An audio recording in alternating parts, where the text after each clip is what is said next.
हाय, good afternoon. CNBC आवाज Motilal Oswal studios में आप सबका स्वागत है। बारी है आज के वेडनेसडे के सास, बहू और सेंसेक्स की। मदद करने के लिए कोलकाता से ओम कैपिटल के राजेश अग्रवाल सर जुड़ते हैं। आज वेडनेसडे, राजेश सर, ये आपने अपनी मास्टर क्लास एक दिन प्रीपोन क्यों कर दी है? अपनी तो मुलाकात थर्सडे को होती थी। Good afternoon Ashish ji. Actually कल मेरा कुछ अपॉइंटमेंट्स है तो मैंने नवनीता को रिक्वेस्ट किया था कि अगर वेडनेसडे को प्रीपोन कर सके तो इस वजह अरे से। आपकी जब मर्जी हो, आप सबकी। अरे आप लोग आना, चार चांद लग जाते हैं शो में, इसमें ज्यादा सोचना ही नहीं है। खैर, राजेश सर से अभी मार्केट्स, अच्छा आप लोग की क्वेरीज पे आऊंगा, लेकिन क्विकली बता देता हूं दो तरीके सास बहू और सेंसेक्स की बैक एंड टीम। नवनीता का नाम लिया, ऐसे ही जो बाकी टीम है उन सब तक रीच आउट करने के लिए जो तरीके हैं वो आपकी स्क्रीन पर। ये व्हाट्सएप नंबर है, फ्लिप होगी प्लेट तो हमारा ईमेल आईडी भी नजर आएगा। पहले आगे बढ़ूं बिना भूले ऑन द शो दिखा देता हूं। कोशिश होगी ये जो ऑन द शो दिखा रहा हूं इनमें से ज्यादा स्टॉक हम लोग कवर करें। Jio finance, ICICI bank, avenue supermart, Sona BLW, Coforge, LIC, PG Electroplast, Deepak nitrite, Minda corporation और मुथूट फिनका। भाई साहब, ये तो बहुत सारे हैं।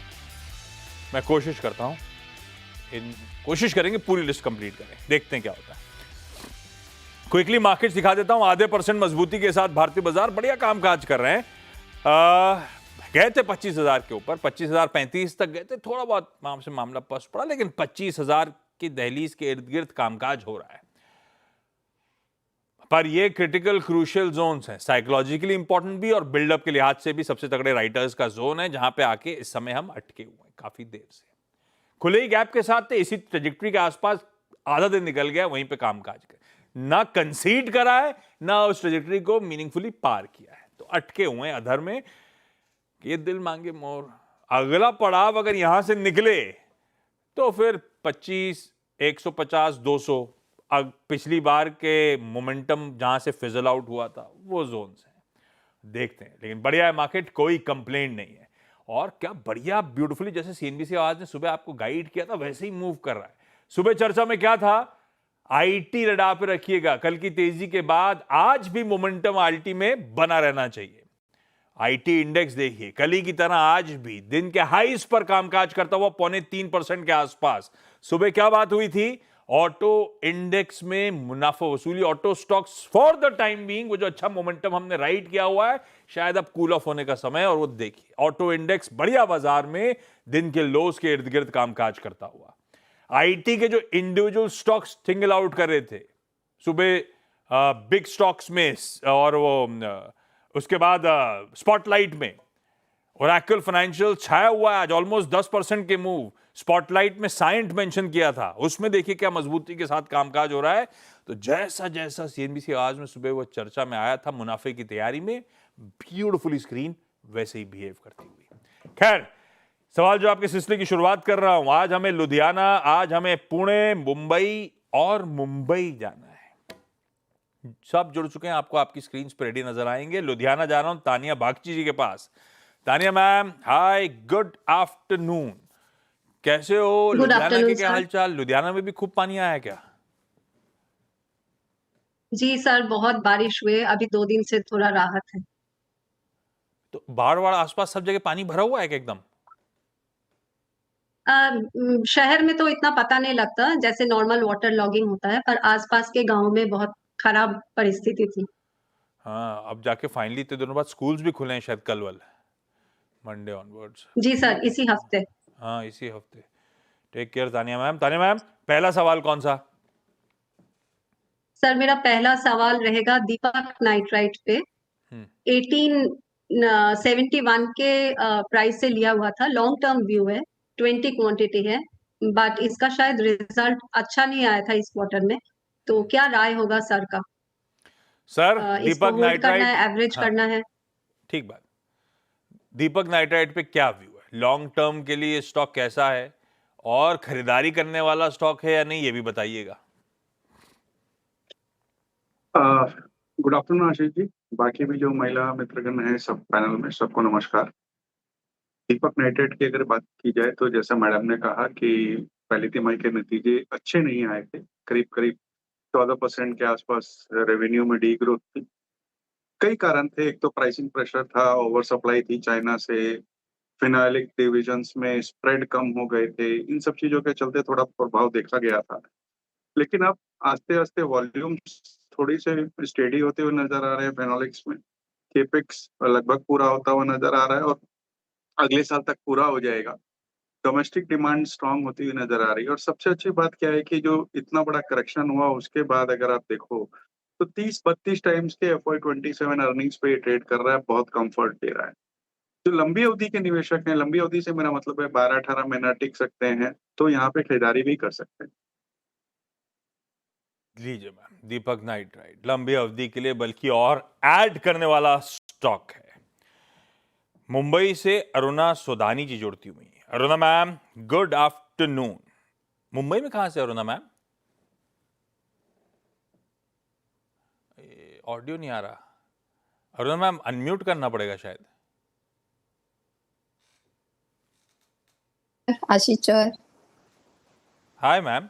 हाँ, hello sir. Hi ma'am. Aruna ma'am, Mumbai में कहां से? Malad west sir. अरे वाह। अरुणा मैम, कब से हो स्टॉक मार्केट में और पहला सवाल कौन सा है? सर 1 साल हो गया मेरे को और पहला सवाल मेरा जियो फाइनेंस के लिए है और सर मेरे पास जितने भी स्टॉक्स थे सबको स्क्वायर ऑफ करके वेल्थ क्रिएशन पर्पस के हिसाब से सब इसमें इन्वेस्ट किया है। सारा पैसा एक ही और, स्टॉक में डाल दिया है? 10,000 शेयर्स जियो फाइनेंशियल के लिए लिए? Yes sir, wealth creation purpose से बच्चों के फ्यूचर प्रोस्पेक्ट के हिसाब से तो लॉन्ग टर्म इन्वेस्टमेंट किया है। तो क्या करना चाहिए? अब तो कर ही लिया है। अब राजेश सर क्या बोलेंगे? अच्छा, लेकिन एक ही स्टॉक सर नहीं, में अगर सारा सब कुछ स्क्वायर ऑफ करके सब कुछ सर सारा पैसा थोड़ा एक ही थोड़ा स्टॉक में डाल कुछ दिया? नहीं सर, थोड़ा थोड़ा और दूसरे स्टॉक्स में भी है, लेकिन मेजर मेरा इन्वेस्टमेंट इसी में ही है। ठीक बात। राजेश सर, हालांकि राजेश सर जियो फाइनेंशियल कई बार जवाब दे चुके हैं, पर एक तो ये स्ट्रैटेजी मैडम की सही है क्या? लार्जली सारा लिक्विडेट करके इस एक स्टॉक पे वेल्थ क्रिएशन के लिए बच्चों के लिहाज से, और ये स्टॉक सही चुना है कि हमने वेरी लॉन्ग टर्म के लिहाज से? देखिए, इनके सवाल में 2-3 चीज़ें हैं। जैसा आपने कहा कि क्या ये स्ट्रैटेजी सही है कि सारा पैसा एक ही स्टॉक में डाल दिया जाए? ये थोड़ी-सी गलत है। भले ही स्टॉक कितना भी अच्छा हो, आज परफॉर्मेंस अच्छी है, ग्रोथ प्रोस्पेक्ट्स अच्छे हैं, लेकिन फिर भी सारा पैसा एक जगह डालने से कुछ भी होता है अगर 19-21 तो आपको बड़ी दिक्कत हो सकती है। थोड़ा-सा डाइवर्सिफ़ाई आपको करना चाहिए, कम से कम 8 से 10 स्टॉक में अपना पैसा डिवाइड करना चाहिए। दूसरे, बहुत लॉन्ग टर्म की जो आप बात कर रहे हैं बच्चों के लिए, अच्छी बात है, कंपनी अच्छी है, लेकिन आपको क्वार्टर ऑन क्वार्टर नंबर्स वगैरह देखते रहने चाहिए। अब आते हैं जियो पे, तो वाक़ई बहुत शानदार कंपनी है, नो डाउट ऑन दैट। पहले एक पैसिव एनबीएफसी हुआ करती थी, अब full spectrum power financial house होती जा रही है। पहली तिमाही के नतीजे बहुत शानदार आए। Payment bank, asset management company, insurance, आज भी ऐसे न्यूज़ आई कि अलायंस के साथ उनका करार हुआ है। पहली तिमाही में इंटरेस्ट इनकम लगभग डबल हो गए। 15,000 करोड़ के आसपास का प्रेफरेंशियल वारंट्स प्रमोटर को इश्यू किया गया।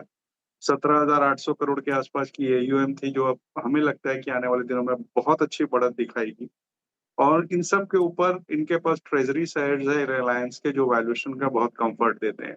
सारे पायदान पे आज की डेट में बहुत खरी उतरती है। इस वक़्त तो हमारी इसमें खरीदारी की भी सलाह है, लेकिन चूँकि आपके पास ऑलरेडी इतना बड़ा क्वांटिटी है और एक ही स्टॉक में सारे पैसे, तो आप और ना ऐड करें। लेकिन जो दर्शक और देख रहे हैं, उनके लिए खरीदारी की सलाह है। 31 लाख रुपए हो गया। बढ़िया है जियो भाई, इसमें कोई दिक्कत नहीं है, लेकिन थोड़ा सा बास्केट्स में अंडे बढ़ाने चाहिए। अब अगर ऐसा ही कुछ और मन हो तो किसी दूसरे स्टॉक में भी बढ़ा, इसमें अब ऐड नहीं करिएगा, इसमें होल्ड जरूर कर लीजिए। जियो फाइनेंशियल की चर्चा हुई तो ध्यान रखिएगा इस चैनल का, और जियो फाइनेंशियल के जो प्रमोटर्स हैं वो एक ही हैं, तो किसी इंडिपेंडेंट फाइनेंशियल एडवाइजर से भी प्लीज कंसल्ट करिएगा। फोन लाइन पे मुंबई से ही पल्लवी जी जुड़ गई हैं। पल्लवी मैम, हाय, गुड आफ्टरनून। सवाल पूछे ma'am. Yes, good afternoon sir. Hi ma'am. Sir, मेरा ये सवाल था कि मेरे पास पीजी इलेक्ट्रोप्लास्ट है, 1,000 शेयर है मेरे पास, 1,009 की बाइंग है मेरी।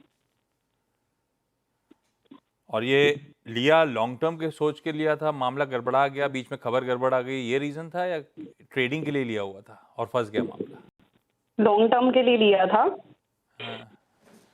हाँ, राजेश सर फंस- नहीं ठीक है राजेश सर, कंपनी तो ठीक थी, बढ़िया है, खूब डाइवर्सिफाई भी कर रही है, कहाँ सिर्फ मेडिकल इक्विपमेंट्स और कहाँ आजकल क्या ना बनाती है कॉन्ट्रैक्ट मैन्युफैक्चरिंग में। बड़ा पनिश बहुत तगड़ा कर दिया स्टॉक मार्केट ने वो Q1 नंबर्स के बाद और कमेंट्री के बाद। पीजी इलेक्ट्रोप्लास्ट में क्या करूं? मेरे साथ दिक्कत ये हो गई कि मेरे लिए तो मेरा भाव बहुत दूर चला गया, 1000 रुपए की खरीद है मेरी। देखिए आशीष जी, वो 1000 रुपये आता हुआ तो मुझे बहुत दूर की बात लग रही है। आपने सही कहा कि भाव बहुत दूर चले गए, लेकिन इस वैल्यूएशन पे कंफर्ट आने लगा है क्योंकि ऊपर से लगभग आधे हो गए। रूम एसी का बिजनेस इनका लगभग डबल हो गया था पिछले साल। 72% के आसपास उसमें रेवेन्यू में उनकी योगदान था एसी बिजनेस का। टीवी बिजनेस बढ़ रहा है। अभी फिलहाल इन्होंने हालिया में एक करार किया है पीओएस बनाने का। महाराष्ट्र में एक नए प्लांट ग्रीनफील्ड लगा रहे हैं करीब-करीब 10,000 करोड़ के आसपास, 1000 करोड़ के आसपास का। तो ये सारी चीजें थोड़ी पॉजिटिव हो रही है। दिक्कत आई कि पहली तिमाही के नतीजे खराब आए, कमेंट्री खराब आई। कारण ये भी रहे कि गर्मी बहुत छोटी हो गई थी, मानसून बड़ा हो गया था, गर्मी का पीरियड छोटा हो गया था। तो इस वजह से ये कट देखने को मिला। इन लेवल्स पे कंफर्ट बिल्कुल है। मेरे हिसाब से 700 सवा 700 साल भर में जा सकता है। 1000 रुपए तक तो मुझे बहुत दूर की कौड़ी अभी लगती है ये। तो ये क्या करें? ये होल्ड ही करें अभी, है ना? बिल्कुल, इस वक्त तो होल्ड ही करना चाहिए। इस वक्त तो होल्ड ही करें। अब जो पेन पीरियड था शायद वो तो चला गया है, लेकिन आपका भाव आना थोड़ा अभी बहुत मुश्किल है। पहले 700 750 तक के टारगेट्स लॉन्ग टर्म के नजर आते हैं, उस लिहाज से होल्ड करिए आप। पुणे चलते हैं। पुणे से सुजाता संतोष पवार मैम जोड़ती हुई। Sujata ma'am, good afternoon. Sujata ma'am, सवाल पूछें। हाँ, मुझे एवेन्यू सुपरमार्ट का पूछना है। ओके। मेरा 63 का बाइंग है। 63 का? हाँ, फ्यूचर एंड ऑप्शंस। ऑप्शन खरीदा होगा 63 का। ओके, कौन सा है? अच्छा, 5,000 का कॉल खरीदा हुआ है 63 रुपीज में, यस है ना? Yes sir. और ये कॉल पुट क्यों करते हो? आपको आइडिया अपने मन से करते हो? थोड़ा सा ट्रेनिंग लिया है सर। हाँ, तो मतलब इन्वेस्टमेंट एवेन्यू सुपरमार्ट की चार्ट देखी थी, बढ़िया लग रही थी, तो कॉल के थ्रू तेजी को खेलने की कोशिश करी, ऐसा? हाँ, स्टडी करके ही लिया है। हाँ, अब ये तो हो गया एफएनओ वाला मामला। राजेश सर से पूछूंगा तो गलत। राजेश सर हालांकि जवाब सब दे सकते हैं, चार्ट्स की स्टडी भी बता सकते हैं, लेकिन मैंने क्या करा, इंदौर ले जाता हूं आप लोगों को, कविता जी को जोड़ रहा हूं अरिहंत कैपिटल मार्केट्स की। Kavita, good afternoon, thank you so much जुड़ने के लिए। ये एवेन्यू सुपरमार्ट्स का मैम ने 5,000 का कॉल लिया है, 63 की खरीद है और अभी तो 25 रुपए के आसपास चल रहा है। क्या करूं? जो दिख रहा है उसको लेके निकलूं या बने रहूं? Hi, very good afternoon, Ashish ji. Good afternoon, everyone. So, madam का avenue supermart as of now अगर डेली चार्ट पे देखें तो ये अपने 20 EMA के सपोर्ट के पास आ रहा है। ऑल्दो 5,000 का call deep out of the money हो गया है मैम का, तो क्योंकि 4630 पर एक स्ट्रॉन्ग 20 EMA का सपोर्ट है। दो विकल्प दे रही हूँ मैम को। 5,000 का कॉल जो उन्होंने लिया है, इधर उस पर वो एक स्टॉप लॉस मेंटेन करें ऑफ 19 रुपीज, या थोड़ा सा प्रोबेबिलिटी अगर इसकी बढ़ाना चाह रहे हैं तो 5,000 के कॉल से निकलकर 4800 का जो nearest out of the money call है, जो उनके जो जिस रेट पर उन्होंने लिया है उसी के पास मिलता हुआ दिख रहा है 62 रुपए के आसपास, उस पर एंट्री करके स्टॉप लॉस मेंटेन कर सकती हैं 55 का ऑन दैट, सो दैट अगर यहाँ से एक बाउंस आता है तो ये 4800 का कॉल उन्हें जल्दी पैसा देगा और ज्यादा दे पाएगा। आपने कुछ स्टॉप लॉस नहीं लगाया था क्या सुजाता मैम? 63 हाँ, पे लिया लगाया था, 20-30 रुपए पे आ गया, स्टॉप लॉस कहाँ गया? हाँ, नहीं वही स्टॉप लॉस नहीं लगाया। वही गलती अरे होती है। यार। अच्छा चलो सुजाता मैम, आप दूसरा, आपके तो सारे ऑप्शंस वाले ही हैं, दूसरा कौन सा है? कोफोर्ज है, 68 की बाइंग है, 1780 सी। 1780 का कॉल लिया है, कोफोर्ज का हाँ। 68 की बाइंग है, 44 पे चल रहा है। कोफोर्ज का स्टॉक भी बगल में रख देते डायरेक्टर साहब, तो अच्छा नहीं लगता क्या? कविता, क्या करें इसमें? आजकल आईटी थोड़ा सा छाना शुरू हुआ है, 2 दिन से कोफोर्ज बढ़िया कर रहा है, कल भी मेरे ख्याल से 2.5-3% ऊपर था, आज भी 4% ऊपर है। थोड़ा बहुत मुस्कुराहट का कारण बना है सुजाता मैम के चेहरे पे, लेकिन अभी दूर का है मामला, करूं क्या?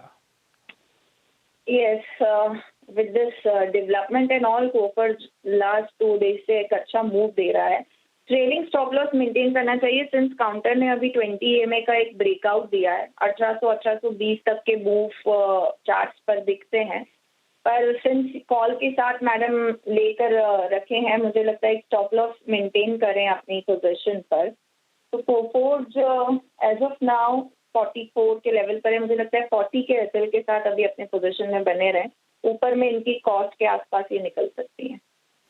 आ जाएगी, इधर तो कॉस्ट आ जाएगी ऐसा लग रहा है, लेकिन 44 के आसपास अपना स्टॉप, 40 के आसपास अपना स्टॉप लॉस प्लेस करें। कविता, थैंक यू सो मच जुड़ने के लिए और बढ़िया ये रिप्लाईज रिवर्ट्स करने के लिए। तानिया मैम, अगला सवाल। सर मैंने मुथूट माइक्रो फाइनेंस आईपीओ में मुझे मिला था, क्योंकि लॉन्ग टर्म व्यू था तो स्टॉप लॉस नहीं लगाया था, वो तो आधा वेल्थ साफ कर दिया। अब क्या करें सर? राजेश सर बताओ, मदद करो सर। 291 पे माल मिला था। आप, ये अच्छा आईपीओ नहीं था क्या राजेश सर? देखिए आईपीओ तो अच्छा था, बट हमने भी हमारे क्लाइंटों को रिकमेंड किया था सब्सक्राइब के लिए, बट सिर्फ फ्लिपिंग के लिए। क्योंकि अगर आप देखें तो माइक्रो फाइनेंस में ये कंपनी काम करती है जहां पर दिक्कतें लगातार बनी हुई रहती है। हालांकि अभी इन्होंने, कंपनी ने कहा है कि 150 करोड़ के एनसीडीज लाएंगे, लेकिन फिर भी अगर आप देखो तो पहली तिमाही में जो नतीजे 94% ड्रॉप आ गए। एसेट क्वालिटी में थोड़ी सी दिक्कत रहती है, क्योंकि जैसे मैंने कहा कि माइक्रो फाइनेंस बिजनेस में है, आसाम में नया ब्रांच खोल रहे हैं, थोड़ी स्टेबिलिटी लाने की कोशिश कर रहे हैं। बट मेरे हिसाब से कोई भी उछाल आए तो यहाँ से निकलना बेहतर होगा। आप 175 180 तक कहीं आता है तो मेरे हिसाब से तो आपको निकलना चाहिए। बाउंस में निकलने के मौके ढूंढने, और वो भी 175 180 के आसपास जब आए निकल जाए। बहुत ज्यादा दमखम इस काउंटर में नजर नहीं आता। अरुणा मैम, अगला सवाल। राजेश सर, मेरे अगले सवाल से पहले मेरा जो लास्ट क्वेश्चन था जियो फाइनेंस से रिलेटेड ना, उसका एक छोटा सा क्वेरी ये कि मेरा टारगेट 10x है और वेटिंग पीरियड 10 to 12 ईयर्स है, तो मुझे रुकना ही चाहिए ना 10 से 12 साल? अगर राजेश सर को पता होता 10x हो रहा है तो मैं और राजेश सर सब कुछ बेच बाज के निकल लेते हिमालय घूमने मस्त। राजेश सर जवाब दो, क्या करना है? लगता है क्या ऐसा कुछ? मैम ऐसा है कि आई विश ऐसा हो। हालांकि मैं पहले डिक्लेयर कर दूं कि मेरे पास एक सिंगल शेयर भी नहीं है। तो आई विश ऐसा हो, आप सबका भला हो, कंपनी का भला हो, और हम सब चाहते हैं कि कंपनी ओके सर। ग्रो करे। लेकिन मैंने जैसे पहले कहा, क्वार्टर एंड क्वार्टर आप वॉच रखिएगा परफॉर्मेंस पे। आजकल तो सारे डेटा अवेलेबल होते हैं, और टाइम बाय टाइम आवाज के प्लेटफॉर्म पर जुड़ते रहिएगा, सलाह लेते रहिएगा। लेकिन इस वक्त मैं यही कहूंगा कि अच्छा स्टॉक चुना है। अच्छा स्टॉक। अरुणा मैम, अगला सवाल। इंडा कॉर्पोरेशन। हाँ, मिंडा कॉर्प, हाँ। या कितने? 444 शेयर्स, 280 की खरीद। अरुणा मैम क्या पूछूं, रखे रहना है या मुनाफा बांधना है, ऐसा पूछूं कुछ और? सर दोनों ही, अगर निकालना है या होल्ड करना है, क्या करना राजेश चाहिए? सर क्या करें? मिंडा में बढ़िया कमाई हो रही है अरुणा मैम की। नहीं, मेरे हिसाब से होल्ड करना चाहिए। इन्हें 560 570 के टारगेट रखने चाहिए। कंपनी का कारोबार अच्छा है, ऑटो में रिकवरी दिख रही है। जीएसटी के जो नए अनाउंसमेंट आए उसके बाद तो ऑटो और भी बेहतर लगने लगा है। सीवी सेगमेंट में अच्छी ग्रोथ देखी गई है, केपेक्स इनका हो रहा है। और सबको दिक्कत ये है कि यूएस में टैरिफ लग रहे हैं ये वो, बट इस कंपनी का यूएस का एक्सपोजर जो है सिर्फ मात्र 20% के, 2% से भी कम का रेवेन्यू का है। तो मुझे नहीं लगता है कि इसको कोई बहुत बड़ी दिक्कत आएगी। इस वक्त बने रहने की सलाह रहेगी। बने रहिए, कोई जरूरत नहीं मुनाफा बांधने की। इस नोट पर मैंने ज्यादातर स्टॉक्स कवर कर लिए जो प्रोड्यूसर साहब ने लिस्ट बना के दी थी। खैर, Tania ma'am, Sujata ma'am, Aruna ma'am, Pallavi ji, thank you so much आप सबका जुड़ने के लिए। राजेश सर आप बने रहो। एसबीएस स्टॉक पिक के लिए लौटूंगा आपके पास ब्रेक के उस पार।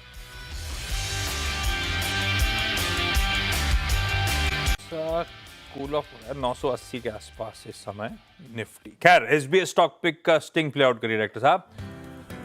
राजेश सर, रडार पे आज कौन सा स्टॉक? आशीष जी, ऐसा है कि अब नवरात्रि के सीजन चालू होने वाले हैं, तो उसको लिहाज में देखते हुए मुझे लगता है कि थोड़ा टूरिज्म वगैरह पर जोर दिया जाएगा। और एक अ, थोड़ी सी एंटिक यूनिक कंपनी है कहूंगा, सूला वाइनयार्ड्स, जो कि न केवल वाइन प्रोडक्ट्स में इंडिया की बड़ी कंपनी है, बल्कि अगर आप देखें तो वाइन टूरिज्म में भी एक बड़ी कंपनी है और भारत के वाइन मार्केट को करीब करीब 65% ये डोमिनेट करती है। और समृद्धि हाईवे जो बना है उसके बाद नासिक के स्टेट में फुटफॉल अच्छी खासी बढ़ गई है।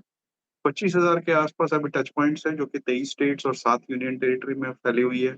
नया लॉन्च इन्होंने सूला मस्कट ब्लेंड करके किया, जो कि इंडिया का फर्स्ट अल्कोहल वाइन है 7.5% के एबीवी के साथ।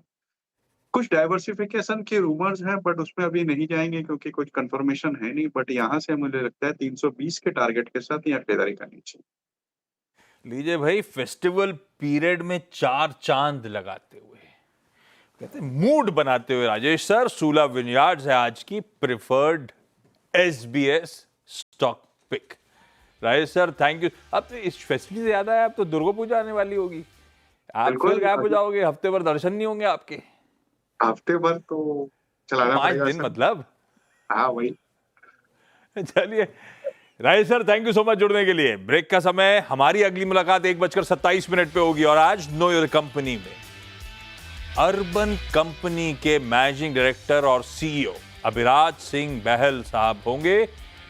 इस आईपीओ जो आज से सब्सक्रिप्शन के लिए खुला है, उस पे होनी है डिटेल में चर्चा। जुड़िएगा।